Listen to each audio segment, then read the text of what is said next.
सोभो देरो लग गोट इमाम बख्श डहर जी रहवासी बेवा औरत मसमात ज़ैनब डहर माज़ूर न्याणियुनि परवेज़ा डहर शाहिदा डहर ऐं नूंहं सलमा डहर ऐं माज़ूर पुट तगियल डहर पंजियल डहर अली मोहम्मद डहर सिंगार डहर खैर मोहम्मद डहर ऐं ॿियनि मीडिया अॻियां दाहिंदे क़ुर पाक मथे ते खणी एतिजाजी मुज़ाहिरो कंदे चयो त चंद ॾींहं पहिरियां हिंगोर जा पुलिस राति जे टाइम असांजे घर जा ताला भञी चादर ऐं चौदीवारी जो तक़दुस पायमाल करे असांजे घर मां फुर लुट कंदे असांजूं पेटिन जा कड़ा कुंडा भञी सोन ऐं सामान 2 अदद सोलर प्लेटूं 2 मोबाइल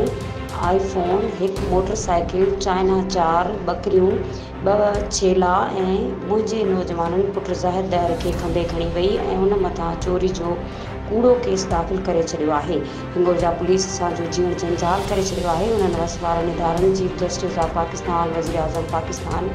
वज़ीर आला Sindh IG Sindh DIG Sukkur SSP Khairpur ऐं इंसानी हक़नि जी तंज़ीमनि खां घुर कंदे मुतालबो कयो आहे त मेरिट जी बुनियाद ते इंक्वायरी कराए असांखे हिंगोर जा पुलिस जे कयल ज़ुल्मनि खां असांखे छुटकारो ॾियारे तहफ़्फ़ुज़ फ़राहम कयो वञे। मज़ीद खबरों और तफ़सीलात के लिए विजिट करें हमारी वेबसाइट www.awamiNewsHD.com।